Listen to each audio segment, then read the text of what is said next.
अस्सलाम वालेकुम। आज के हमारे लेक्चर में है 2.3। लास्ट लेक्चर में हमने की थी 2.2।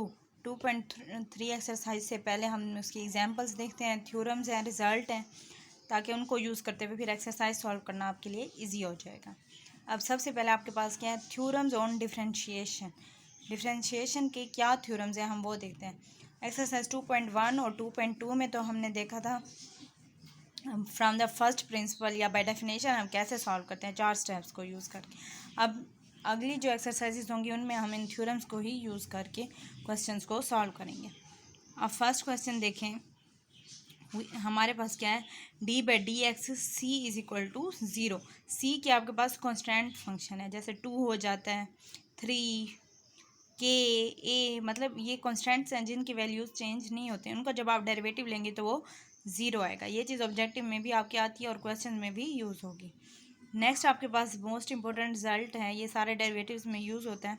X raise to power N. N आपके पास क्या है, कोई भी रैशनल नंबर है, कोई भी पावर हो सकती है, 2 हो सकता है, 4, 5/6, एनी नंबर ये ऊपर आपके पास आएगा। तो आप जब इस पर डेरिवेटिव लेंगे तो क्या आएगा, आपकी पावर साइड पे आ जाएगी पीछे एन, और पावर में से एक सबट्रैक्ट कर लेना है, N X raise to power N minus 1।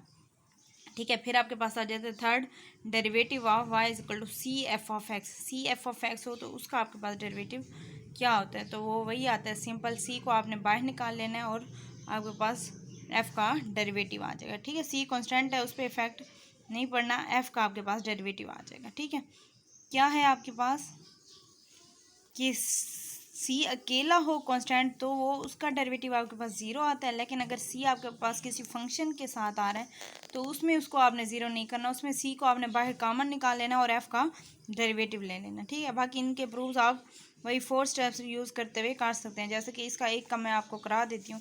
आपको सिंपल ये फंक्शन दिया हुआ था सी एफ ऑफ एक्स, तो हमने क्या लिया, इंक्रीमेंट लिया एक्स प्लस डेल एक्स, वो आपके पास वाई प्लस डेल बन गया। इसमें से आपने इसको माइनस किया तो आपके पास ये आ गया। अब आपने देखे दोनों में सी आपके पास आ रहा है, सी को आपने कॉमन ले लिया तो बाकी आपके पास ये चीज़ रही। थर्ड स्टेप में आपने क्या करना होता है, डेल एक्स पे डिवाइड करना होता है। फोर्थ स्टेप में आपने लेनी होती है लिमिट, हमने लिमिट ली। अब देखें सी तो कांस्टेंट है तो वो बाहर आ गया, बाकी आपके पास ये, अब ये पूरी चीज़ किसके इक्वल आ रही है, डेरिवेटिव ऑफ फंक्शन की इक्वल आ रही है। क्यों, क्योंकि 4 स्टेप इसमें कंप्लीट होने। इसमें इंक्रीमेंट आ गया, दोनों की सब्ट्रैक्शन आ गई, डेल एक्स पे डिवीजन आ गई और आपकी लिमिट भी आ गई, तो ये पूरा आपके पास एफ डेरिवेटिव के इक्वल है, तो इसमें आपने ये, ठीक है, तो मिक्स नहीं करना। सिंपल कांस्टेंट होगा तो उसका डेरिवेटिव 0 आएगा और फंक्शन के साथ होगा तो आपके पास कांस्टेंट बाहर आ जाएगा। अब इसकी एग्जांपल भी आप देख सकते हैं।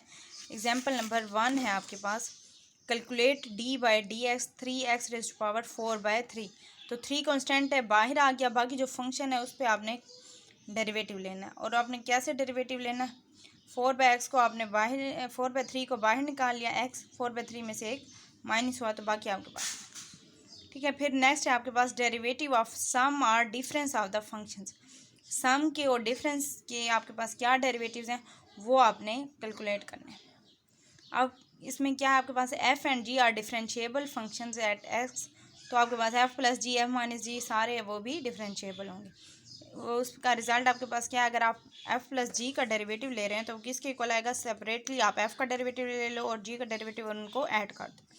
सेम रूल ये आपका सब्ट्रैक्शन के लिए, अगर आपने F of X minus G of X का सब्ट्रैक्शन करना है तो आप पहले एफ का डेरिवेटिव ले लो और जी का डेरिवेटिव उनको सब्ट्रैक्ट कर दो।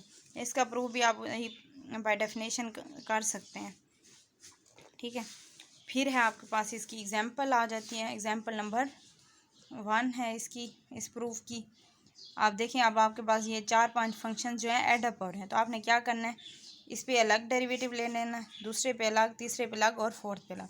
फिर आप इसमें देखिए एक कांस्टेंट है, फिर एक फंक्शन है, तो कांस्टेंट को आपने बाहर निकाल लेना, बाकी पे लिमिट ले लेनी है। फिर आगे देखें, इस पर आप क्या है, पावर आ लिया तो पावर रूल लगेगा, 4x 4 - 1, सिमिलरली इधर 3x 3 - 1, तो सारा पावर रूल लग गया। फिर आपके पास ये आंसर आ गया। ठीक है, सेम फिर अब आपके पास है find the derivative of this, तो आपने इन दोनों को मल्टीप्लाई किया, पहले ये चीज़ बन गई। अब सेम क्वेश्चन वैसे बन गया जैसे आपके पास ऊपर था, इन पे सब पे सेपरेटली आपने डेरिवेटिव लेना है, कॉन्स्टेंट्स को बाहर लगाना है और ये क्वेश्चन आप। फिर एग्जांपल 3 है, ये इंपॉर्टेंट भी है एग्जामिनेशन पॉइंट ऑफ व्यू से। इसमें भी क्या किया आपने, पहले इन दोनों को मल्टीप्लाई किया। देखें 2 दोनों में कॉमन आ रहा था तो कॉमन ले लिया, बाकी अब हमारे पास ये चीज़ इधर से एक्स अंडर रूट कॉमन हमने ले लिया, बाकी ये बच गया। आपने ये कंफ्यूज नहीं होना कि ये एक्स अंडर रूट कहाँ से आ गया। एक्स अंडर रूट का स्क्वायर आपके पास एक्स की इक्वल आता है, तो इसी एक्स को हमने ओपन किया एक्स अंडर रूट और एक्स अंडर रूट की, और इधर -1 आ गया। अब ये एक्स अंडर रूट और 2 कॉमन आ गया, बाकी ये बन गया। अब ये कौन सा फार्मूला बन रहा है, a + b a-b, तो ये क्या बन गया a² - b²। X under root का स्क्वायर एक्स बन गया -1। अब आपने एक्स अंडर रूट को अंदर मल्टीप्लाई किया तो अंडर रूट किसके इक्वल होता है, 1/2 के इक्वल, और ये 1/2 + 1 3/2, ये आ गया आपके पास। अब आपके पास ये सिंपल चीज़ है, फंक्शन में से कांस्टेंट को आपने 2 को बाहर निकाल लेना है, अंदर वाले पे डेरिवेटिव लेना है। अब फिर सब्ट्रैक्शन वाला है तो पहले एक का डेरिवेटिव लेंगे और फिर दूसरे का। नेक्स्ट है आपके पास derivative of a product rule क्या है। अब जैसे पिछले क्वेश्चन थे उसमें फंक्शंस का प्रोडक्ट आ रहा था, लेकिन क्योंकि तब हमने प्रोडक्ट रूल नहीं पढ़ा था तो उनको सिंपल हमने पहले मल्टीप्लाई किया, और जब वो सब सम वाली फॉर्म में आ गई तो हमने सम वाला उस पर थ्योरम लगाया। लेकिन अब क्योंकि आप प्रोडक्ट रूल पढ़ चुके होंगे तो आप पिछले एग्जाम्पल्स को आप प्रोडक्ट रूल से भी कर सकते हैं। प्रोडक्ट रूल क्या है, अगर आपके पास कोई से 2 फंक्शन मल्टीप्लाई हो रहे हैं, उनका आपने डेरिवेटिव लेना है, तो आप क्या करेंगे, पहले फंक्शन का डेरिवेटिव, दूसरा वैसे का वैसे, प्लस पहला फंक्शन वैसे दूसरे का डेरिवेटिव। इसका प्रूफ भी आप फ्रॉम द फर्स्ट प्रिंसिपल उन्हीं 3 स्टेप से कर सकते हैं। हाँ, इसमें थोड़ी सी वो चीज़ है तो मैं ये आपको करा देती हूँ। थोड़ा सा एक स्टेप है जो इसमें आपको चेंज करना है। सिंपल आपको दे दिया गया फंक्शन प्रोडक्ट की फॉर्म में, आपने उनमें इंक्रीमेंट लिया, इंक्रीमेंट के बाद आपने उसको सब्ट्रैक्ट कर लिया। अब हमने क्योंकि ये वाली फॉर्म बनानी है, एक उसको सिंप्लीफाई करने के लिए हमने क्या किया, अब ये चीज़ है तो हमारे पास क्या होना चाहिए, f(x) + del(x) है तो -f(x) आना चाहिए ताकि हमारे पास f डेरिवेटिव बने। तो इसलिए, और इसके साथ g(x) + del(x) है तो हम ये चाहते हैं कि ये कॉमन आ जाए, तो हमने इसी से f(x) और g(x + del(x) को ऐड और सब्ट्रैक्ट किया। पहले सब्ट्रैक्ट कर लेना ताकि आपके पास वो डेरिवेटिव वाली फॉर्म है, फिर ऐड करना है, तो ये चीज़ आ गई। अब इन दोनों में से g वाले को आपने कॉमन निकाला तो बाकी देखें आपके पास ये चीज़। जब आपने del(x) पे डिवाइड किया तो क्योंकि बीच में सम था तो इसके नीचे भी आएगा, इसके नीचे भी आएगा, और जब आप लिमिट लेंगे तो ये सिंपली आपके पास सॉल्व हो गया। ठीक है, अब देखें example, find derivative of this function with respect to X. अब देखें ये वही है क्वेश्चन मेरे ख्याल में पीछे जो आपका था, अब उसमें लेकिन आपने सम वाले रूल से किया है, इसमें अब आप प्रोडक्ट वाले रूल से करेंगे। एग्जाम में आप किसी भी मेथड से जो आपको इजी लगे उससे सॉल्व कर सकते हैं। अब आपने मल्टीप्लाई करने के लिए 2 तो कांस्टेंट था, उसको पहले बाहर निकाल लिया, बाकी अब आपके पास जो चीज़ है उसमें से आपके पास 2 फंक्शन है, पहले आप एक का डेरिवेटिव ले लें, दूसरे को वैसे ही छोड़ दें, फिर प्लस पहले को वैसे दूसरे का डेरिवेटिव। अब जब इसका डेरिवेटिव लेंगे तो वही आपके पास जो रूल्स होते हैं वही आएंगे। एक्स अंडर रूट है तो एक्स का पावर 1/2 है, तो पावर रूल अप्लाई हो जाएगा 1/2 एक्स 1/2 -1 प्लस 0 आ जाएगा। इसी तरह X minus X under root, और ये सारा आपने पावर रूल किया, फिर आप इसको सिंप्लीफाई करते जाएंगे जहाँ तक आप इसको काट सकते हैं। फिर नेक्स्ट है आपके पास derivative of the quotient rule है आपके।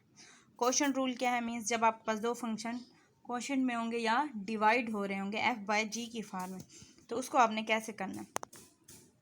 ठीक है, अब आपके पास f/g का जब आपने डेरिवेटिव लेना है तो नीचे जो फंक्शन होता है उसका आपके पास स्क्वायर आ जाता है, ऊपर आपने क्या करना है, पहले ऊपर वाले फंक्शन का डेरिवेटिव, ये आपने ख्याल करना है क्योंकि बीच में माइनस अगर आपने सेकंड वाली टर्म को पहले लिख दिया तो वो मिस्टेक हो जाएगी। पहले आपने क्या करना है, f का डेरिवेटिव नीचे वाले फंक्शन वैसे का वैसे माइनस f(x) और g वाले का डेरिवेटिव। इसको भी आपने इसे जैसे पिछला प्रूव किया उसी पैटर्न पे आपने इसमें इसको प्रूव भी आप देख सकते हैं। ठीक है, या फिर है जी आपके पास रेसिप्रोकल रूल है, डेरिवेटिव ऑफ 1/gx अगर आपने करना हो तो नीचे क्या आता है, g(x) का स्क्वायर होगा, ऊपर आ जाता है d/d(g)(x). इसको आप क्वेश्चन रूल अप्लाई करके जब सॉल्व करेंगे तो आपके पास ये रिजल्ट बन जाएगा। ऊपर वाला फंक्शन को ऊपर वाला फंक्शन कंसीडर कर लेंगे। अब आपके पास इसकी एग्जांपल आ जाती है, dy/dx मालूम करें y = दिस। अब देखें ये क्वेश्चन की फॉर्म में है ना, तो आपने इसको क्वेश्चन की फॉर्म में इसको सॉल्व करना है। अब आपके पास पहले हमने इसको सिंप्लीफाई किया जितना हम इसको सिंप्लीफाई कर सकते हैं, फिर हम इसका डेरिवेटिव लेंगे। अगर हम डायरेक्ट ले लें तो हमारे पास ये कॉम्प्लिकेटेड हो जाएगा, तो हमने इसको पहले सिंपल सॉल्व किया। ऊपर देखें x की पावर 3/2 2 है यहाँ पर, तो उसको हम लिख सकते हैं एक्स की पावर 1/2 3, तो 1/2 अंडर रूट के इक्वल होता है और क्यूब आ गया -1 का क्यूब। तो a cube minus b cube किसके इक्वल होता है, a minus b into a square plus a b plus b square. तो इस तरीके से हमने इसको ओपन कर लिया। आप इसको a plus B into A minus B के तरीके से भी आप कर सकते हैं, वो आपके पास बन जाएगा ए स्क्वायर माइनस बी स्क्वायर। और ये आपने फिर इसको कर लेना है। बाकी अब आपके पास क्या बन गया, ये वाली चीज़ बच जाएगी। उसको जब आप डेरिवेटिव लेते जाएंगे तो ये आपके पास सॉल्व हो जाएगा।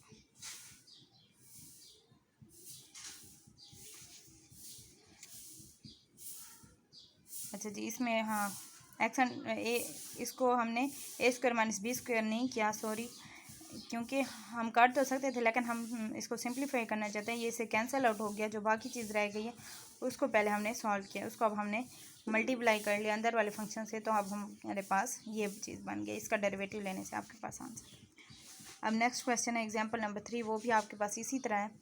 आपने डिफ्रेंशिएट करना है। डिफ्रेंशिएट करने के लिए पहले उसको हमने सिंप्लीफाई किया। नीचे आपके पास दोनों में अंडर रूट कॉमन आ रहा था, तो उसको हमने कॉमन ले लिया। बाकी जो चीज़ थी एक्स माइनस 1 रहेगी। ऊपर जैसे बिल्कुल सेम ऊपर वाले एग्जाम्पल में सॉल्व किया हमने, इसको भी वैसे ही ए क्यूब माइनस बी क्यूब वाले फार्मूले को ओपन किया है। नीचे से आपके पास अगर कुछ कैंसिल आउट हो रहा है तो वो कैंसिल आउट किया है आपने। एक्स माइनस 1 आप देखें इस क्वेश्चन में हमारे पास क्योंकि नीचे एक्स माइनस 1 था, तो इस तरह हमने इसको a plus b a minus b is equal to a square minus b square से किया है। ऊपर वाले क्वेश्चन में हमने नहीं किया, क्योंकि हम नीचे वाली जो फॉर्म थी क्वेश्चन की रिक्वायरमेंट के मुताबिक हमने फार्मूलाज यूज़ करने होते हैं। इसमें हमने इसको कैंसिल आउट किया। बाकी जो चीज़ रहेगी अब आप इसमें क्वेश्चन रूल लगा सकते हैं। क्वेश्चन रूल कैसे लगाते हैं आप देखें। नीचे वाला जो फंक्शन है उसका आपने स्क्वायर कर लिया। अब इधर क्या करना है, नीचे वाले फंक्शन को वैसे का वैसे, ऊपर वाले फंक्शन का डेरिवेटिव माइनस ऊपर वाला फंक्शन वैसे नीचे वाले का डेरिवेटिव। अब आपने सिंपल जैसे इसमें थे एक्स का डेरिवेटिव 1 आ जाएगा, ये पावर रूल लग जाएगा, 1 कॉन्स्टेंट है उसका डेरिवेटिव आ जाएगा 0। तो आप इसको सिंप्लीफाई करते जाएंगे जहाँ तक कर सकते। फिर नेक्स्ट है आपके पास, इसको भी आपने डिफ्रेंशिएट करना है। देखें इस पर भी वही क्वेश्चन रूल लगेगा। आपके पास दो फंक्शन हैं जो कि डिवाइड हो रहे हैं, तो आपके पास क्वेश्चन रूल में क्या यूज़ होते हैं, दोनों फंक्शन के डेरिवेटिव यूज़ होते हैं। तो इसमें पहले ही हमने एफ़ का डेरिवेटिव मालूम कर लिया कि वो हमारे पास क्या आ रहा है, जी का डेरिवेटिव भी मालूम कर लिया। अब हमने इस क्वेश्चन रूल वाले फार्मूले में पुट करते गए। नीचे वाले फंक्शन का स्क्वायर, ऊपर वाले फंक्शन का डेरिवेटिव, नीचे वाला फंक्शन वैसे का वैसे माइनस ऊपर वाला फंक्शन वैसे नीचे का डेरिवेटिव, इसको आपस में मल्टीप्लाई किया। अब माइनस को अंदर मल्टीप्लाई किया।